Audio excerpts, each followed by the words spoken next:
and it is November, and therefore Men's Mental Health Awareness Month. People don't want to be vulnerable, so you don't want to show weakness. We're also quite proud people, and I think we do walk around with like a suit of armour on. It might even be rooted in the fact that it's not normalised. So what kind of strategies do you use to kind of keep your mental health in the best possible way? I just think exercise is one thing that we can hugely prioritise. And I think if you can understand the way that your body works, the way that your mind works, and you have those systems in place, showing yourself kindness as well, but on the other side of that, it's knowing what makes you tick. Seeing people fail and understanding that that's okay. Practice makes improvement. Nobody's perfect. Build yourself up, get better a little bit over time. You get caught up in your jobs, your financial status, work, all these things, but like take a step back, like appreciate what you've got.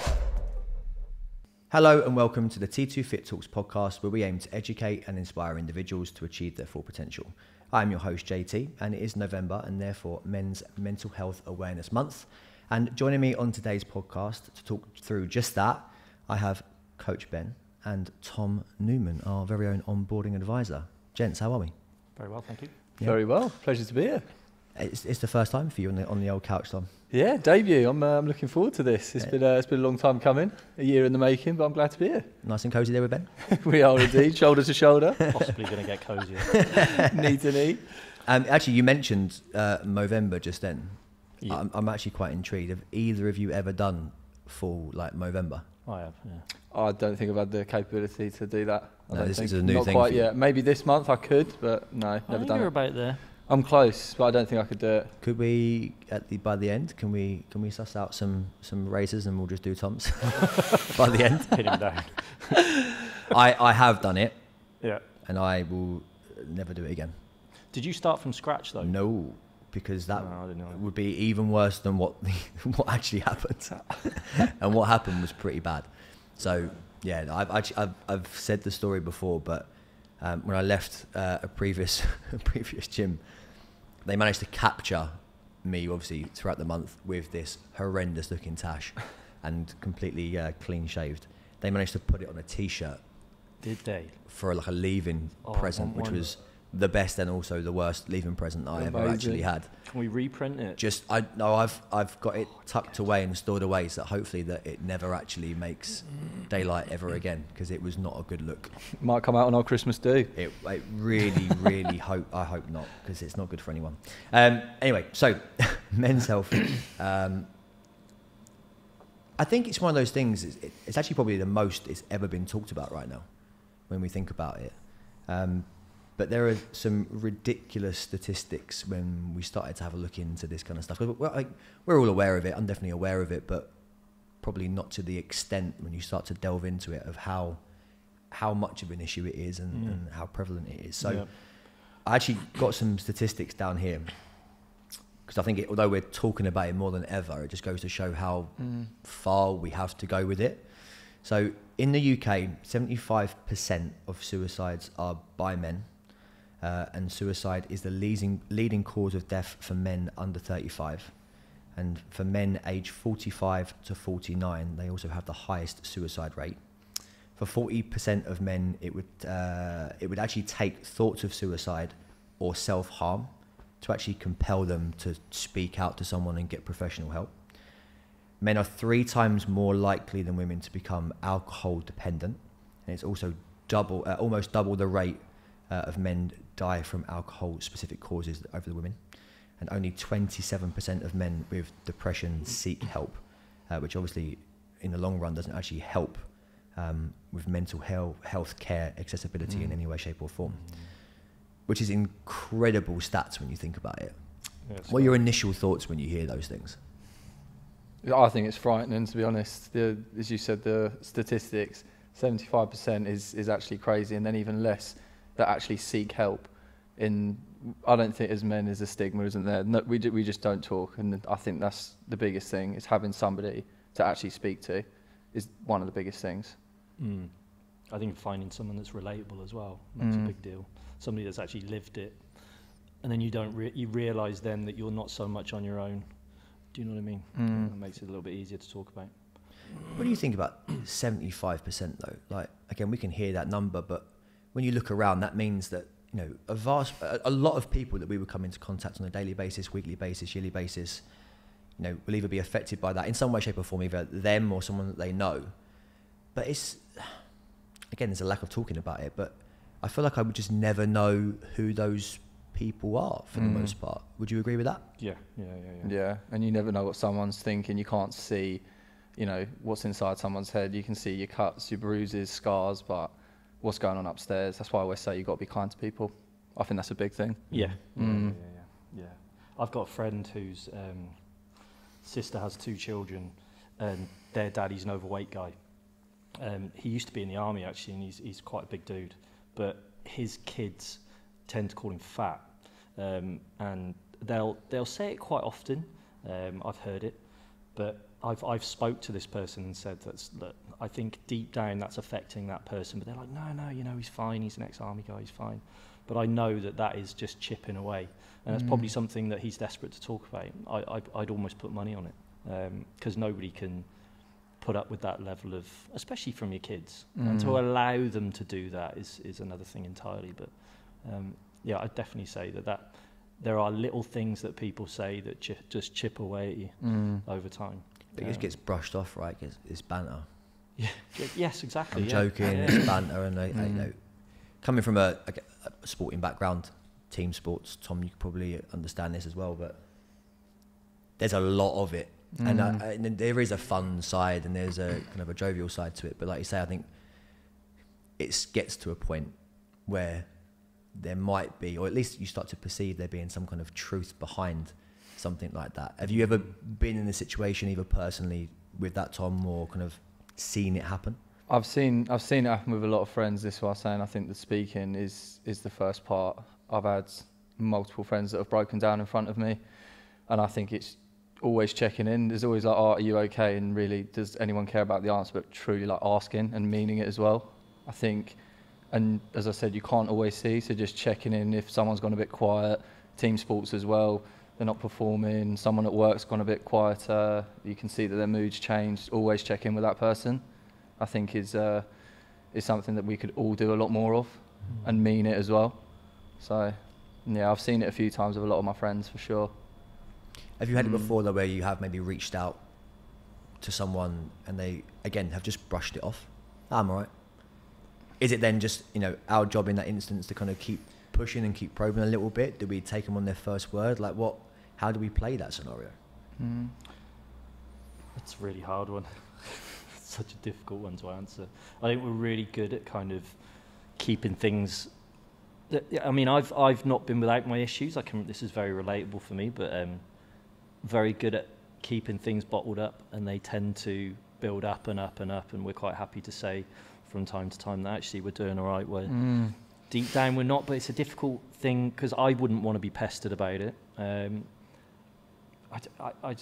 don't know how you deal with it. If somebody repeatedly asked me if I was all right, I'd find that quite tricky. I think being in a situation where somebody actually, maybe in conversation, talks about something that I can relate to in that respect, that might open me up more rather than being asked if I'm okay. Does that make sense? Yeah, I think so. I think, like I say, it maybe initially starts with you sharing something to then help that person come out of their shell a little bit and start to share something, which is not always the easiest thing or the most comfortable thing, but hopefully if you're speaking to someone that you're quite close and comfortable with, then you would hope it would be quite a free-flowing issue. But even then, that first person being comfortable to share something often doesn't happen. Like, why is that? What do you think really lies at the crux of this inability to share thoughts and feelings? Vulnerability, I think, is a big one. People don't want to be vulnerable, especially as Ben's saying, is you don't want to be pestered all the time. You don't want to show weakness. You don't want to show that you might be a bit fearful of those conversations. Some people might not have anybody to go to, but I think that fear of being vulnerable when you can't actually open up to anybody, close family, close friends, even if they still are asking you, I think that's sometimes down to the person and who they feel comfortable around. I think we're also quite proud people as guys as well, and I think we do walk around with like a suit of armour on. Do you know what I mean? That may perceive or appear to be impenetrable, but underneath, like we don't like people to see that. We don't want people to see that that kind of vulnerability. I think that's where, and it might even be rooted in the fact that it's not normalized. Do you know what I mean? It's not something that's talked about enough. Maybe there's not enough time and effort invested into that, and maybe if it was a little bit more openly and widely talked about, there'd be a little bit more openness on the side of the people who are really suffering. And I definitely feel, especially my generation and younger, they are fully aware of it. And I think you've got people that do now understand mental health a lot more, but it's at the expense of how mentally resilient can you be to be able to combat it, you know, go through those storms, build your character, build, you know, that mental resilient side to you, as opposed to always not playing victim as such, but being on the side where it's always going to be your fault, whereas we all do need support sometimes. But how can you still build your character? How can you still build mental resilience and open up to people? I think that's a big start to it, is being able to speak about it and then go from there. So tough question then. So I would agree that there needs to be an element of openness and vulnerability, but as you said there needs to be a level that we can kind of tolerate, and there's a resilience there. Where's the marker though? Is it that we become then too resilient? We put on that suit of armour, or actually then we go the other way where then we're too soft or perceived too soft? Yeah. Like, are we in this place where we almost can't win? Is there just a nice middle ground somewhere? Like, where do we find that? It's a very hard thing to... I mean, I wouldn't have an answer to that question. I'd find it very difficult. I think I would, if not dealt with in the right way, I'd become even more closed off and defensive. What that right way should be. But I mean, I've had discussions with people that have suffered similar things, like and feelings and emotions, and those are great opportunities to talk. And that always opens me up. That always gives me an opportunity and a freedom, an environment that relaxes me more to discuss it. I am one of those people who gets very obsessed with stuff. The more stressed I get, I'll probably exercise more, train harder. I'll probably become very manically clean at home. I'll like walk around the house and I will probably deep clean, the strangest thing to do. But anything that I can find that's kind of an outlet that doesn't involve me having to verbalise anything, that I can get satisfaction from. Do you think that could be something that we shared with someone? So let's say we weren't particularly forthcoming with sharing information, but you know that's a bit of a trigger thing for you. Like, if I'm stressed, if I'm anxious or whatever, I will then clean more. You actually maybe just initially at some point sharing that with your partner. Yeah. They can then pick up on that. If we did that with friends and stuff, like if I go really, really quiet, does that make sense? Or could we almost recognise a tell? And then kind of help people help us in the long run? Yeah, and it's extremely difficult, especially with what goes on inside your head. You can't see it. You know, you have, I always say, like your personal Everest, like Mount Everest, you can see it, you can climb it, but your personal Everest, you have no idea like how high that is, how bad it is inside somebody's head, the thoughts that they have, and it is always the happiest, the cheeriest people. But as you said, to be able to understand it and recognise it is so difficult if you don't speak. So then it's down to the other person to pick up on your mood, the way that you're acting, you know, routines, habits, things that you would normally see them do. I think it's so difficult. I think the solutions for guys are really tricky as well. From what I understand, I think from a technology perspective, guys respond to solutions through technology a lot more receptive to that rather than actually having somebody in front of them. Things like apps, that sort of stuff. From what I understand, guys are much more likely to lean into that side of things, like app therapy rather than actual person.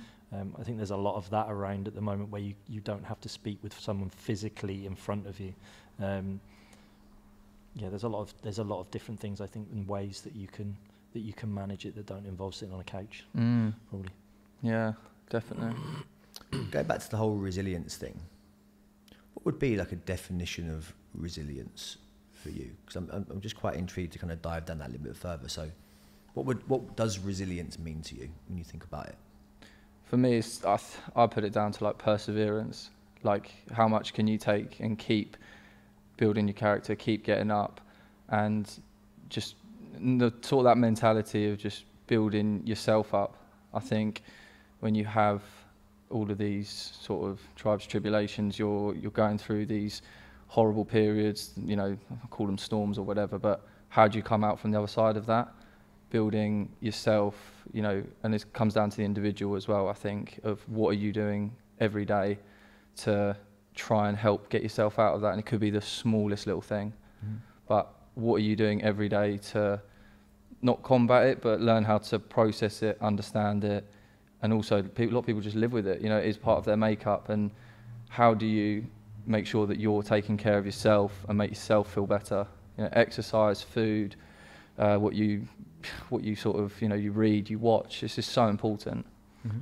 I think there's a large element of just tolerating it as well, day in, day out. And I think tolerating it to a degree, but like, I don't know, from what I understand, as we get older, we become more lonely in situations, and loneliness is a terrible thing for men's mental health. Not having someone to speak to, or a close friend or anything like, but just every day dealing with those little things that do tend to build up and up and up, and they turn into something else. I think you do start to overemphasize the negative and really sort of kind of ignore the majority of the positive. We're rubbish like that, human beings, I think, aren't we? We love the negative when mostly the positive is bigger, but we tend to highlight the things that are more negative than positive. So true as well. It's the attitude I think that we have, especially being British as well. Like, you know, we work in a very positive environment, but I think our also outlook, very polite. Yes, very polite. But as I was going back to earlier, like, you don't know what's going on inside somebody's head. So always be kind. You know, you're out walking the dogs, or you're out and about, like, smile at people, be friendly, be kind, because you don't know what they're thinking. And if it is a negative thought, you just smiling at them will make their day. I agree think with it's that. so important. Yeah. A little, just a word, a nod, maybe something that just shows a little bit of respect for anything that person's done on that day. I think, like, really pays off for that person. Definitely. For sure, yeah. And it could be anything, it could be tiny. Is there anything specifically that I guess either of you have dealt with individually, or either for yourself or, again, those close around you that you've been kind of really, I guess a part of? I think my childhood was watching my mum go through, like, a failed marriage. She was a heavy, like, I'm glad she doesn't watch this, but she was a heavy vodka drinker, antidepressants. We went through a whole rigmarole of it when I was a kid growing up, just seeing my mum go through some very, very miserable times, and moods going from 0 to, I mean, there were situations that made the days very unpleasant. But I mean, nothing but respect to my mum for sticking around and bringing up quite a lot of boys. But I saw some challenges that really do sit at the forefront of my mind, and nothing but respect for her for trying to deal with it. She had to find her route out somehow, and vodka was the way forward for quite some time. Prescribed drugs, all that sort of stuff. Yeah. What kind of an impact do you feel like that did have and has had kind of on you?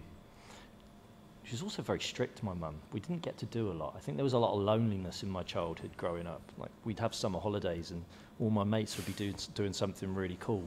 My mum used to, my nan used to look after handicapped old ladies. My mum used to go there every summer. Well, that was her job anyway, so she'd do Mondays to Fridays working at my nan's house, like colouring their hair, feeding them, all that sort of stuff. And summer holidays, the 8-week periods, were us just spent in my nan's house. And they were quite lonely times, I think. Like, we didn't get an opportunity to play with our mates. They all had great summers, and we were stuck at my nan's while she was working. I don't know if that linked the question very well, but it just brought back a memory. Yes, I mean, there's obviously that is a negative element of that. Do you feel actually there's any positives in your adulthood now, and kind of even with your own kind of son, that you've been able to kind of spin from that you've been able to learn and like be able to go, okay, well, this is something I know is, you know, maybe more of a negative. I can now turn that into a positive. Is there any way that you've managed to do that? I think we've always tried to instill quite a fun environment and let him, like, have a lot of time with his friends at school, let him have the freedom to spend time with his friends. I think that will help. But yeah, I mean, trying to, as challenging it is as it is, make your home environment as lively and as friendly, as chatty as possible. Making sure we never had dinners together. That's something that we try to make the most of at home, or just an opportunity just to sit at the table,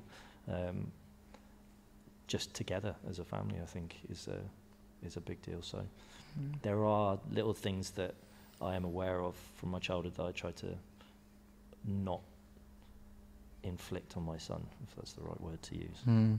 What kind of strategies have you used, even like back then and now? So what kind of strategies do you use to kind of keep your mental health in the best possible way, like place? I'm probably the worst person to ask that.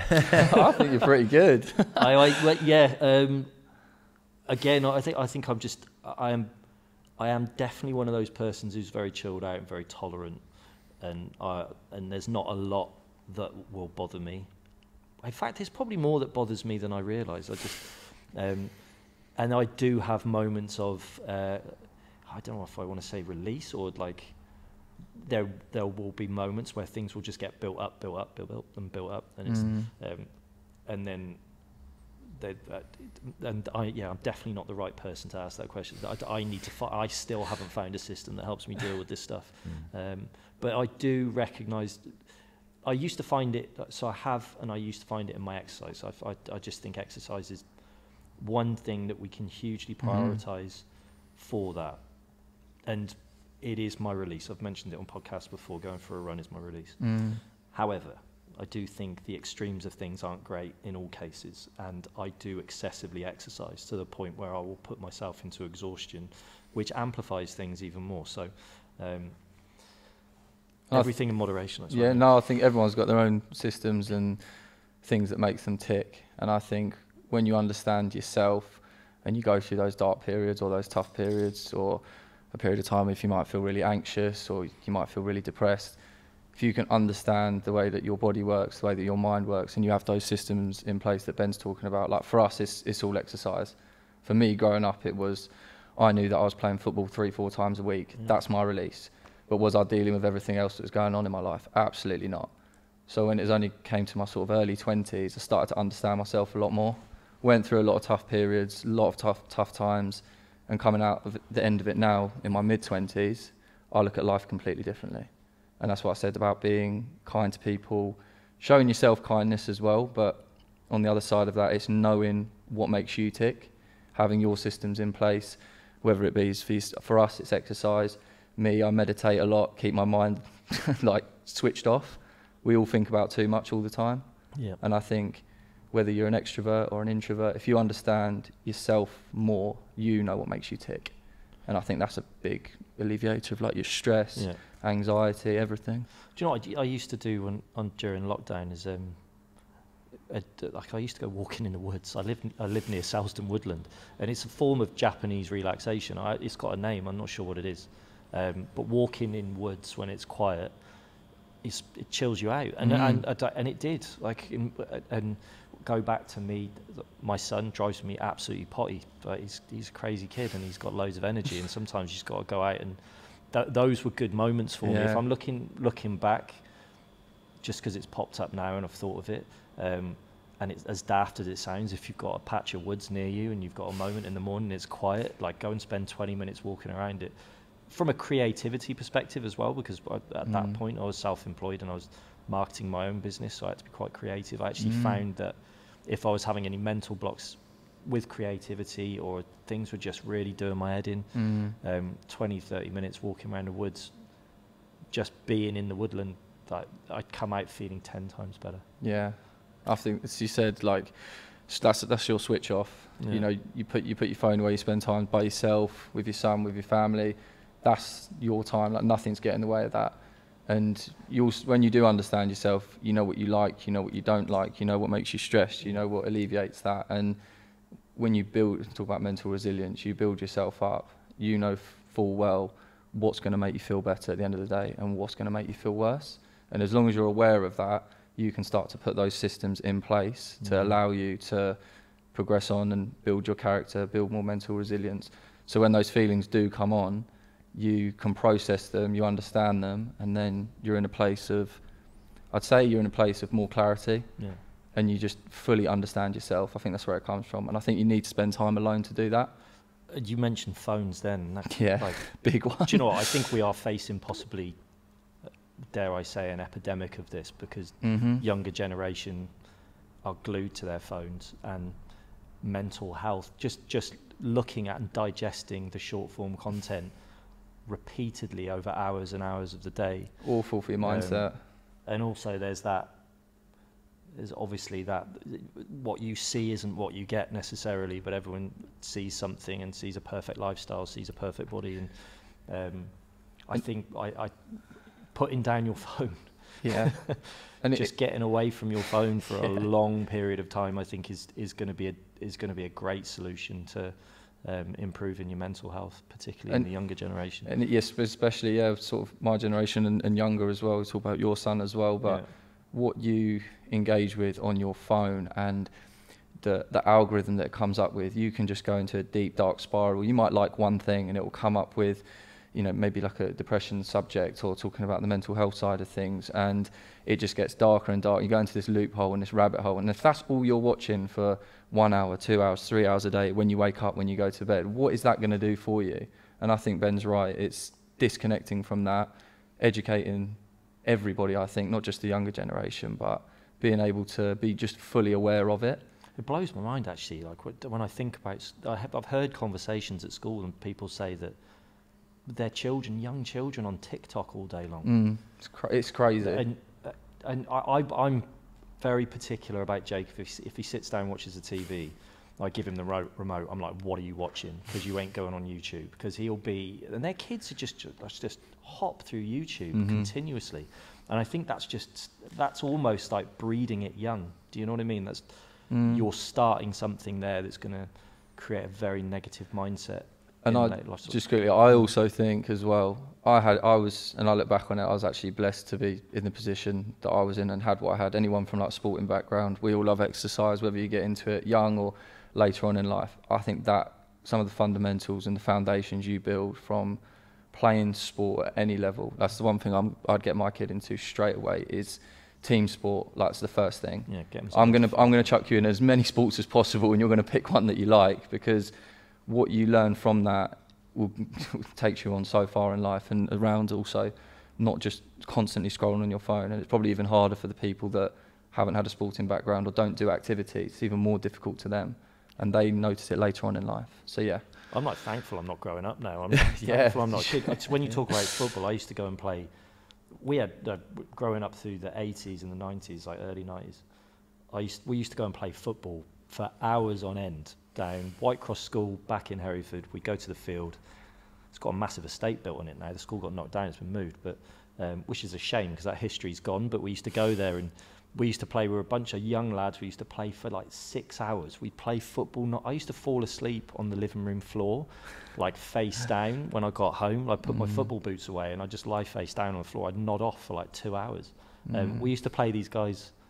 We called them the Londoners because they were a group of lads that were Londoners. They used to come down. They were older dudes as well. We used to play them in football. They used to beat us every week. We beat them one week. We were well happy.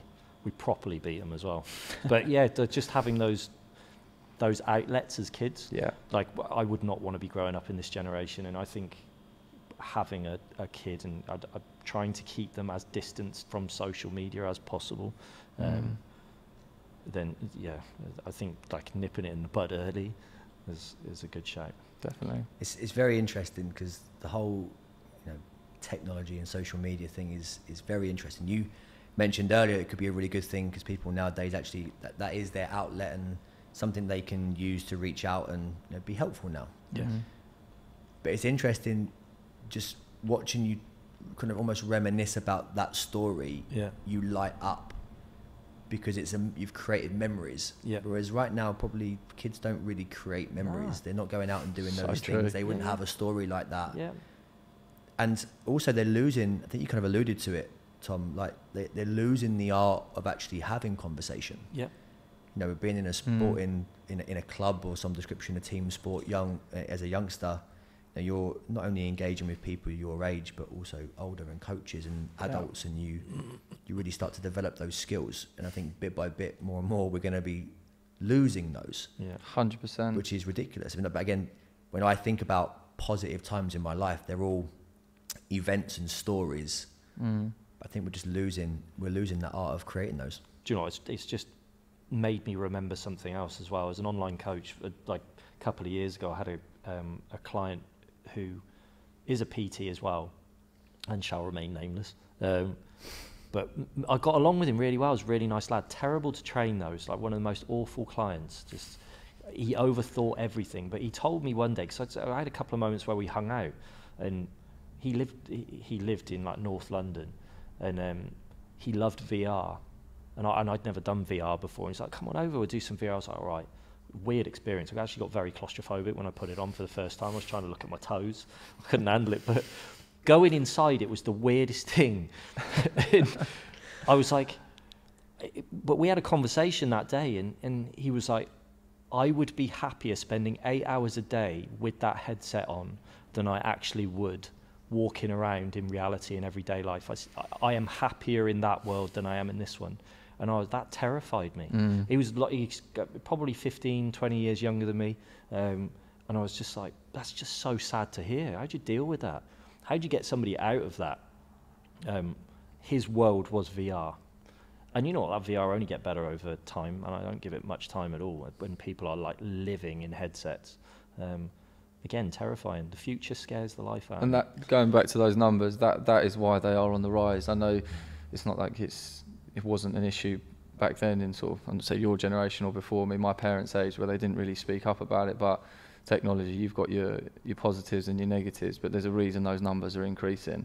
And it is literally what Ben is saying. You know, your VR stuff, you're on a headset all day, you're looking at a screen 24/7. Like, what do you expect that to do for your mental health? You're not creating memories. You're not, you know, building your character. You're not having awkward conversations. Like when you are at public events, especially, you know, for example, group settings, you know, we've seen people thrive in this environment, right? When you're around other people that are smashing their goals, goes back to the team sport thing as well. But more often than not, they feel exactly the same way as you. They feel anxious, they feel scared to approach you. But when you have those difficult conversations, you build relationships, bonds, you can be more open, you can chat to people, and what that creates as well. That is getting less and less and less, and those numbers are going to keep going up. It's sad to say, but I think that's the way it is going, and it's quite worrying. And technology is just the catalyst, should I say? It's the content that is the dangerous bit. And then that's algorithm based. And then you'll start getting flooded with all the stuff that you tend to watch most of. It's scary, and I think they start diving into search history as well, and they'll pull up content based on search history. Yeah, it's terrifying. And I also think from like parents, teachers, coaches, it's their job to educate, make especially the next generation like fully just aware of what it can do, but more so like lean on the positives, like how good it can be for you, but also look, if you do go down this route, this is what it would lead to. And those statistics say everything, you know, numbers don't lie. So I think it's down to the parents, coaches, as I said, to actually make their children aware. Nobody else is going to do it. No one else is going to do it. Have better role models, people to reach out to, people to look up to that have these platforms to use it, you know, in a positive way. I think is so important. More physical clubs. We used to have a lot of clubs as kids. Clubs aren't a thing anymore, are they? We went to Skate Room the other day. I would class that as a club.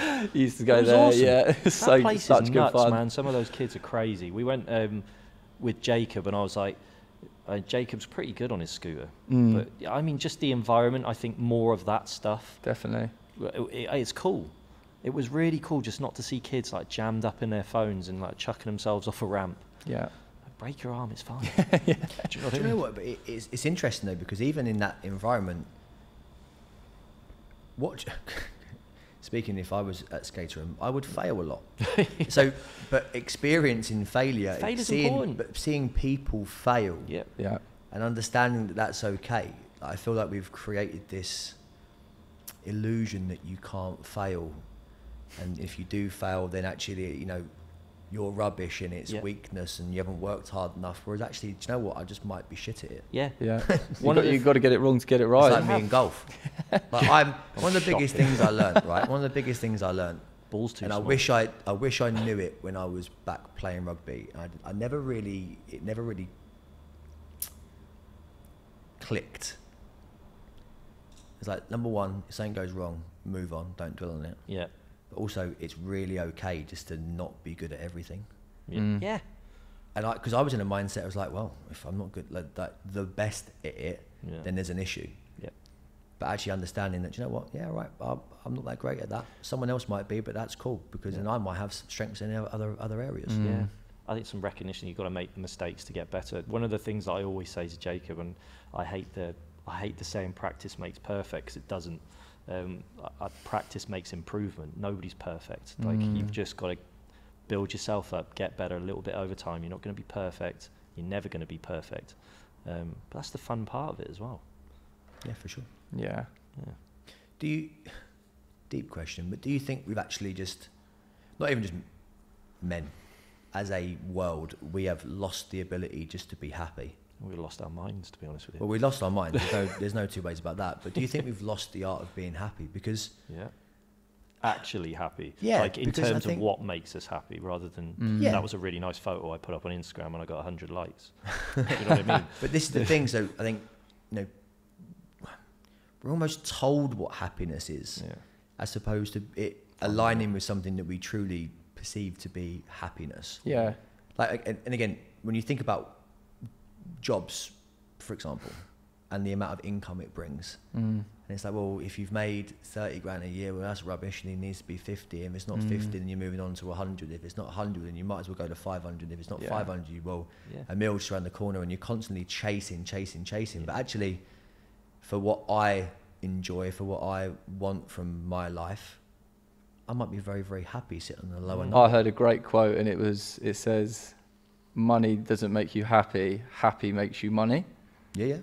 In other words, basically trying to say that, as you said, what fulfills you, your purpose, your family, your kids, Yeah. creating stories, creating memories, like, your holidays, your trips, like just being fully in that moment. Everything else will just flow, because what have you got if you're not healthy, if you're not happy? Yeah. You can look at other people, and someone is always worse off around the corner, like 100%. You don't know what is going on with their health, their family, but if you can understand that and you can be happy with, as you said, your family, your job, your relationships, and all these things, then everything else does just fall into a place, and you're not bothered about what everyone else is doing. You don't care about what anyone else is earning, what car you drive, what house you got. Like, your happiness is defined by what you believe it is, I think, Yeah. and your systems and what makes you tick. Do you know what, the one thing, I moved to Brighton when I was young. I was 19, I think, when I moved to Brighton. I lived there for a while, it was about 13 years, but I was skint in Brighton. I didn't have a lot of money at all. And my happiness was making sure that I had enough money, because we didn't eat a lot as kids, but like, I wanted to eat. So making sure I had enough money to buy food. I didn't care much for anything else, but as long as I could go to the gym in my 20s, and I had the money to pay for my gym membership, I could go home and I had a bed. Sometimes I slept on floors and couches, but if I had somewhere to sleep, and if I could go to the gym, those are the things that they mattered the most to me, over and above everything else. I was like, as long as they're there, I'm cool. As long as I can get my fitness in, and I've got somewhere to sleep at night, I can eat something, all of that's good. I didn't really think much about anything else. And you've got some incredible stories from being in Brighton as well. You've got so many stories. Yeah. None that I can tell on here. It's a different podcast. They're very different stories. Yeah. No. It was a happy time in your life. Yeah, it was a great time. Also a bit of a blur. I don't think I remembered the first 3 years of living in Brighton. It's all Again, very much it's a going blur. back to that thing of its lived experience and its stories. Yeah. None of that is just there staring at a phone. No. None of it. Yeah, they're actual things that happened. Yeah. Yeah. And do you know what? I know a lot of kids from my school days. There's a couple of lads that I was very close to, who sadly, like, one of them passed away a couple of years ago. And he was a really good mate of mine, but he was on antidepressants, and which is such a shame. Like, he was, do you know what? I didn't speak to him much either. I didn't spend much time with him, and and again, we don't realise that people are having these problems. We tend to, it's not that we're ignoring it, we just don't even think. Didn't realise he was in such a dark place. It wasn't suicide, but well, at least I don't think it was, to be honest with you, but he did overdose on his medication, and that was a result of him passing, which is sad. Whether that was deliberate or not, I'm not sure, but again, maybe just reconnecting with those friendships, those relationships, you know, things could have been different, I'm not sure, but terrible. Do you think that just we seem to be in this like ridiculous, endless like rat race of just the next thing, more, whatever? Because we're constantly chasing whatever the next thing is, whether it be a certain time in our life, a certain, say, level of status or whatever it may be, it actually then just drowns out those potential cries for help that are actually a little bit more there than we think. But actually we're so caught up in just chasing the next mindless thing because we feel like we need to. Actually, if we just took a step back, chilled out a little bit, found out actually what truly was important, calmed down, actually listened a bit more and took in a bit more of what's around us, that we'd actually, those things really are there, but actually we're just blind to them because we're just too blinkered. And that's we get caught up in your jobs, your financial status, work, all these things, but like as you said, take a step back, like appreciate what you've got. You've got a family, you've got a roof over your head, you managed to get food, as you said, your gym, like the smallest, simplest things, fresh air, you can see, you can like be appreciative and be grateful for what you've got, because someone has always got it worse. And I think that's where that comes from as well. If you're constantly chasing and it's just a never-ending thing. I know you've got to be put in that mindset. If you're chasing yourself and you're in that competition with you, being the best person that you can be, I think that's what it's all about. But take a step back in the times where you do feel anxious, you're in a bit of a darker place, you're not feeling yourself, just realise what you've got. I think is a huge game changer. And it will take a lot of pressure, stress out of people's minds when you go, oh, actually, I have got this. Be grateful for it, I think. And you can only appreciate that when you've gone through the dark places. There was one thing, actually, I didn't mention, one thing that I do prioritise above everything else, and you know this, I'm in bed by like 7:15, reading my book. Sleep, for me, is 100% key in me being sane. I put my body through a lot of stuff. It needs its recovery, needs its rest. My body just needs to chill, and I require and I try to get it for the most part, at least 7-8 hours a night. I think my sleep is one thing. If I didn't have it, I feel it on a Thursday, Friday crossover because I only get like 6 hours. My headspace on a Friday is very different to what it is during the week when I'm doing. What's that? What you say? You never know. Well, I beg to differ with you, Ben.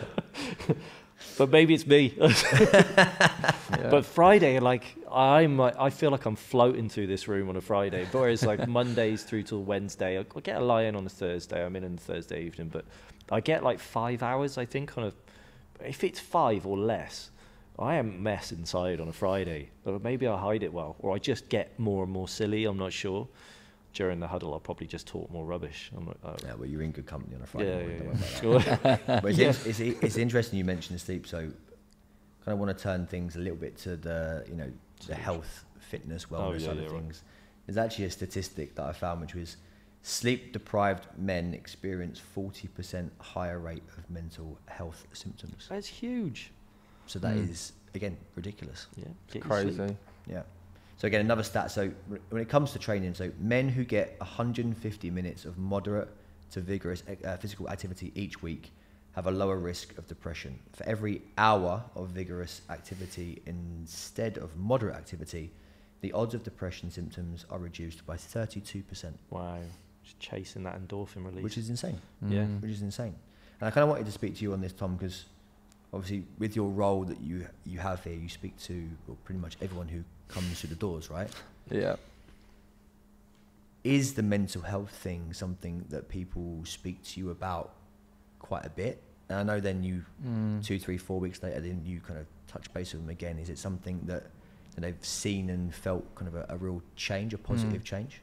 Yes, definitely. I think that's the first thing that they notice is their energy, their mood, and as you know, as you were saying, we all understand it. You know, you guys are coaches. I'm into my fitness. We're in that environment. For anyone that's stepping into it, it's almost like, oh my God, I had no idea this is what this does for me.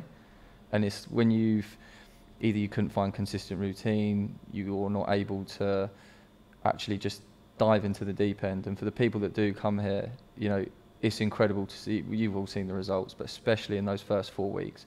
And when they speak to me about some of them are quite open, some of them are quite closed, but the ones that are open, and to see and hear from them, even within 2 weeks, it's even on the phone, seeing them in person, the mood, the energy. It is a new person, and what that does for them, because they've never been exposed to it or they've never tried it. And I think that comes back to the mental resilience. Just try something different. Yeah.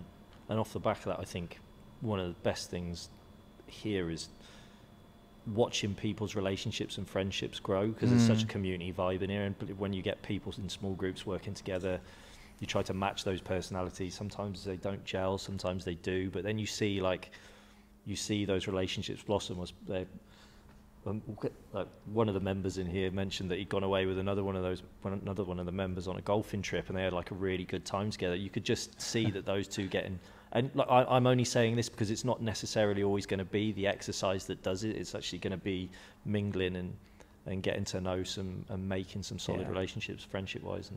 And people, I think people need, doesn't matter if you are an extrovert or an introvert. I'm quite an extrovert person. I get energy from people, chatting to you guys. Everyone is different, but we all need human connection at some point. If it is a conversation, you said about, you know, the two members going on a golf trip, that would have never happened if they didn't come here. Yeah, man. No, you know, we do need human connection to have, you know, feel better within ourselves, be happier. It's not necessarily all the time, but we do need it. I think it's so important. So that's the, you know, the community side, that's the physical activity side to a certain degree. What about nutrition? Where do you think that kind of plays a role? I'll leave this to you two boys. I love my chocolate. Do you know what I think? I think personally, nutrition has its pros and its cons. Clearly, from a quality of food perspective, making sure that you're consuming the right amount of calories, all that stuff that supports exercise, protein, etc. I also think that food is one of those things that people lean into in heightened moments of stress. Like people binge eat. It's their comfort. It's their opportunity to make themselves feel better. I mean, food is in a terrible place now where you can find very delicious things that will immediately make you feel fantastic, and just consume a lot of it. But could also be one of those things that crops up for people that actually, you know, it drives communication. Yeah. Like people enjoy going out to eat, and they meeting people out to eat, dinners, lunches, that kind of stuff. So it can be a real positive side. It can be a great thing to it. I think it's fantastic. Like, with anything, there's going to be the positives and negatives. But again, management of that's really important. But yeah, food quality, I think, is massive, and quantity. Food quality and quantity. I'd rather look at it as quantity rather than, because you can still eat a lot of really good food and still maintain a really good calorie intake, whereas you can eat a lot of crap food, can't you? And very little of it. Yeah. Especially if you know how it's going to make you feel afterwards. As I said, we're all exposed to it, but for the new people that do come in or get into their fitness journeys, you know, you eat at McDonald's, you are not going to feel great afterwards. Whereas you eat a good healthy meal, you get a better night's sleep, you've got the nutrition in your system, you just are going to feel better. And as I said, it goes back to understanding yourself, being aware of it. And I think enjoyment comes from it. People enjoy food. You guys you've probably done it, the chicken right, you know, you've done that. Yeah. And enjoyment's a big thing for someone to sustain it, I think. This goes back to what you were saying. Going out for food is a great sociable thing to do. Moderation is going to be key in that. You're not going to be going out for food every single night. You know, that's probably not the best thing to do. You're not going to be having a McDonald's or a KFC every single night, but you know, actually, if you position those during your week quite nicely, that they're not going to have a huge impact. You're going to take pleasure from it, provided it's not in excess. Yeah, it's a real tricky one with the food front, because as you said earlier, you know, typically when we go after the hyper palatable foods, which tend to not be that great, high in sugar, we then have a big crash off the back of it. We feel really tired, really lethargic. Therefore, we don't want to do any kind of activity. We Well, don't you're a do great any example activity. of that. High Rocks. Yeah. Yeah. Yeah, that's another podcast as well. Yeah. Yeah, the crash that I had before High Rocks, Yeah. consuming too much sugar, 100%. Had I not been in that arena, I would not wanted to do it in the slightest. Wow. But then again, so you're not active, so then sleep is again affected. Yeah. Productivity is affected. Potentially has a knock-on effect to work and relationships. You know, at home, outside of home, whatever. And then you kind of revert back to the hyperpalatable foods, and it becomes this vicious circle again. Yeah. So it's just trying to find something that's going to allow you to break that habit, Yeah. Yeah. which is easier said than done. Yeah, Yeah. that's a breaking habits. Breaking bad habits for somebody that's been doing it. You're rewiring your brain, aren't you? That someone's been doing a bad habit for 10 years. It does require a lot of effort to try and change that.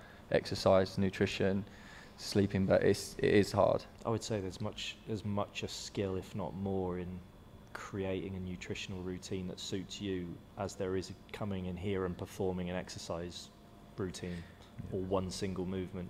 There is as much attention to detail in both elements, and I would probably say more so in food, because I think exercise is the one part where I can go to the gym, I'm going to lift some weights. It may not look great, but I'm going to go in, build some muscle. Great. But then it's the management. You are left to your own devices, should I say, for the most part with food, and you can get all the great advice in the world. I'm not going to be sat on your shoulder cooking your dinner. That's up to you. I've told you what to eat. Yeah. Whether you're eating it or not is down to you. And yeah, what the habits, the routines, the behaviours that are built up, and they're so habitual as well. Yeah. Like, they're so habitual to the point where someone will grab something, it will go in their mouths, and they'll be like, "I'll track that later," or they may not even realise, and those things will accumulate over the day. So yeah. And it's change. I think it's change is a big one. Where going back to the mental health side of things, why do we always want to make change when we're either very depressed, we're in such a dark place, we're so anxious? It's almost like then, okay, now I want to do something. Typically that is usually the case. Like I'll be quite open about this. I'll never forget, about a couple of years ago, I was about 20, 21 years old. I had never had a panic attack before in my life, and I was driving and wanted to throw up. I know in my head I never wanted to feel that way ever again. So off the back of that, I did everything I could to calm my mind down. Goes back to the nutrition side of things and everything like that. How we always want to make a change when we're in a dark place, times of stress, anxious. We never really want to do it when things are going well. I think it's quite a hard one, but the change in people, you will do anything you can not to feel the way that you do if you are as low as that. And I think coming off the back of that resilience, you will try anything, I think. And that's a good thing. Yeah. I think it really is. So I think going back to the social media thing quickly as well, I think for people that, I guess, looking to make a change in some way, shape or form, social media is going to be something that's very much in front of them. Yeah. And I think it can be a fantastic tool. There's a lot of information out there, some good, some not so good, but there would be something probably get you on the right path. But I also think it sets so many people up to fail, because again, it's portrayed to be this kind of real. You can't go on to, maybe it's just my algorithm, I'm not quite sure, but you can't go on there now without seeing 6-pack abs left, right, and centre. What are you looking at? Well, I know, mainly just High Rock stuff, and everyone's got their shirt off. So, and then someone's cooked just meat and 17 eggs on a chopping board, like. But then my perception of that is, well, I must just do that then to maybe get in that kind of shape. It becomes unsustainable. Therefore, I fail. It's not I realistic. then revert back because it's not realistic. Yeah. And even when you read that, so vigorous physical activity. So instead of moderate, and okay, that's great, and some people might be in that camp, but it doesn't need to be vigorous activity for an hour or whatever it is a day. As you mentioned, it could just be getting out for that walk that is enough to kind of get things moving, turning up for just a session that day. That's just moving through the motions rather than hitting personal best could be just enough for that person. But it's then the consistency compounding that actually then kind of gets you out of that rut. Maybe lowering expectations, just showing up is not a bad thing from time to time. But how easy is that when the expectations set around us everywhere is so high? Yeah, exactly. Yeah. Yeah. Does it come down to just knowing yourself, as you mentioned earlier, Tom, like knowing yourself better? Yeah, I think it does, because me talking personally, I've never, my feed's probably similar to both of yours, I've never been consumed by it and oh shit, I need to be doing this, I need to look like that. If you don't know yourself, you're not aware of you, of what makes you tick, what makes you happy, what doesn't make you happy, and you're just following a crowd, or you're just moulding yourself into a person that you know is not, you know, if you don't love fitness, you're not going to be doing a high rocks or running a marathon. You know, you might have another pathway, but knowing yourself of what you love, what you don't like, and what really makes you tick, and being aware of it, I think is when you don't feel as though that you're consumed to be like that. I think it comes from yourself, I believe. Yeah. Yeah. Create a more positive environment. Try and ditch the negativity. Surround yourself with positive people. That's a big one. Got to laugh, got to smile. That's it. So true. Feeling on these sofas It right is, now. yeah. I'm getting a lot of good feelings. Burning with positivity. So true, though. It is. Got to smile. So Big we're gonna finish off, right? One bit. So one bit of advice from each of you for anyone who potentially is in currently a little bit of a dark place. What would be your one bit of advice to anyone listening? Cool. Big question. Speak to someone close to you. I think. Get it out. Air it. Go for a walk in the woods afterwards. You've got to be careful this time of year. Though it gets dark early. It gets Does- dark early. Yeah. Put a head torch on. But talking to someone close. Yeah. Yes. Yeah. It's hard because you can't just randomly have those conversations. They've got to come. And don't be afraid. Like, I think recognise that everybody else is experiencing it as well. You're not on your own. And Great point. in your head, you're not the only person that's thinking, oh, well, you know, do you know what I mean? Nobody else is experiencing this but me. You'd be surprised at how many people have exactly the same feelings and exactly the same responses that will manifest. And I can attest to that. And actually today I spoke with somebody who said something to me and I was like, I felt like that and had exactly the same reaction quite recently. And I was like, just that. And we only spoke for about 5-10 minutes and I was like, I feel a little bit better now. Do you know what I mean? I think for me, I would probably say, just be grateful, really be grateful. Gratitude, I think, erases negativity. You know, my dad always used to tell me, and he still does to this day, he'd go, what the hell are you moaning about? You've always got 10 fingers and 10 toes. Like the smallest, stupidest thing. And I think like that, when we get in our way, or you're having such a bad day, or, you know, there's traffic, every traffic light is red, you know, just be grateful. You've got a car to go to work in. You get to go to that job. You get to sit down and do these things. You get to go home to your family. Like, have a look around a little bit sometimes. And for somebody that has never been exposed to it, or that is feeling, you know, in a very bad state, go and expose yourself to something different, maybe like a cancer ward, or go and work for a charity or something like that. If you've not seen it or you're not exposed to it, some people do need a slap in the face to go, you know what, you've got it pretty damn good. I think, yeah, I agree. And I think that's a big one. Yeah, appreciating, recognising it's okay to want more, but appreciating what you've got. Exactly that. Exactly that. I think we can end on that one there. All right. Big one. Gents, thank you very much indeed. Thank you. Appreciate that. Pleasure. There you go. Well done, Tom. And you, mate. Thank you, guys. Episode 19 in the books. There you go. As always, like and subscribe, and we'll see you again very, very soon. Love it.